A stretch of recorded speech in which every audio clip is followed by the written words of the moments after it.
আবারও স্বাগতম স্টোরি নেটওয়ার্কে। আমি একটি গল্প শোনাবো, নীরবতা। কণ্ঠে তামান্না।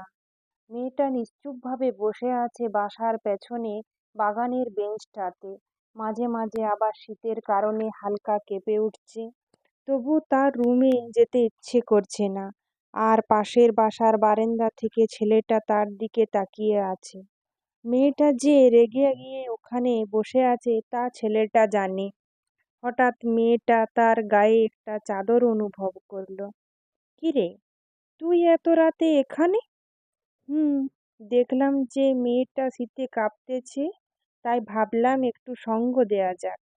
তোরে কে বলেছে যে আমি কাঁপতেছি? ভাগ এখন এখান থেকে। না, যাব না।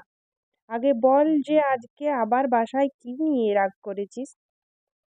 আর বলিস না, আজকে মা বলতেছে যে আমার জন্যে নাকি একটা ভালো বিয়ের প্রস্তাব এসেছে।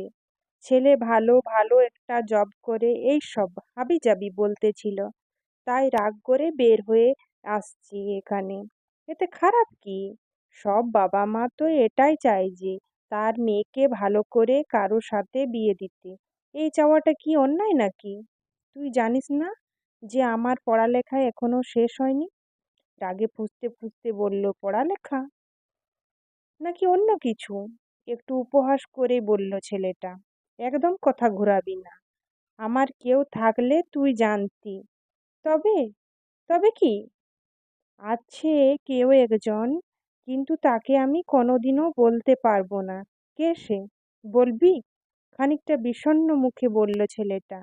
না, বলা যাবে না। সত্যি করে বল তো, তুই এখন এখানে কেন এসেছিস? কোনোদিন কি একা এভাবে তোকে বসে থাকতে দিয়েছি? তার উপর আবার মেয়েটা শীতে এভাবে রয়েছে। একটু হেসেই বলল ছেলেটা। আসছে। তবে আমি কিন্তু জানতাম যে তুই এখানেই আসবি। তার মানে তুই আমার অপেক্ষাতেই ছিলি? না, আমার বয়ফ্রেন্ডের অপেক্ষায় ছিলাম, তাচ্ছিল্যের সুরেই বলল মেয়েটা। ছেলেটা কিছুক্ষণ নীরব হয়েই বসে রইল। হঠাৎ মেয়েটা ছেলেটার হাত স্পর্শ করল। কি রে, তোর হাত এত ঠান্ডা কেন? বলে চাদরের এক পাশটা এগিয়ে দিল। থাক, লাগবে না। চুপ, একটাও কথা বলবি না, খানিকটা ধমকের সুরেই বলল মেয়েটা। ছেলেটা চাদরে নিজেকে জড়িয়ে নিল। তারপর মেয়েটা আচমকা ছেলেটার কাঁধে মাথা রাখল। ছেলেটা কি বলবে ভেবে পাচ্ছিল না, তাই সে কিছুক্ষণ নিশ্চুপ হয়েই বসে রইল। নীরবতা ভেঙে মেয়েটা বলে উঠল, কিছু বলবি? না। তুই কি কিছু বুঝছিস না? অভিমানী সুরেই বলল মেয়েটা। আচ্ছা, বুঝে গেল কি এভাবে কাঁধে মাথা রাখবি?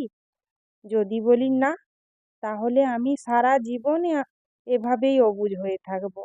মুচকি হেসে বলল ছেলেটা। তোর কিছু বুঝতে হবে না। শুধু প্রত্যেক মন খারাপেই তোর কাঁধটা যেন কাছে পাই। শীতের রাতে যেন তোর এই চাদরটা এগিয়ে দেওয়ার জন্য তোকে পাই। আচ্ছা, তোর চাদরে এত সিগারেটের গন্ধ কেন? কিছুটা রাগ করেই বলল মেয়েটা। ছেলেটার প্রতি উত্তরে আর কিছুই বলল না। শুধু মুচকি হেসে মেয়েটাকে এক হাত দিয়ে কাছে টেনে নিল। মেয়েটাও আর কিছুই জিজ্ঞেস করল না। দুজনেই নিশ্চুপ। কেউ কোনো কথাই বলছে না।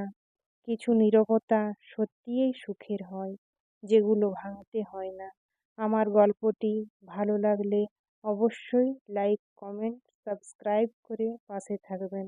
গল্পটি পুরো শোনার জন্য অসংখ্য ধন্যবাদ।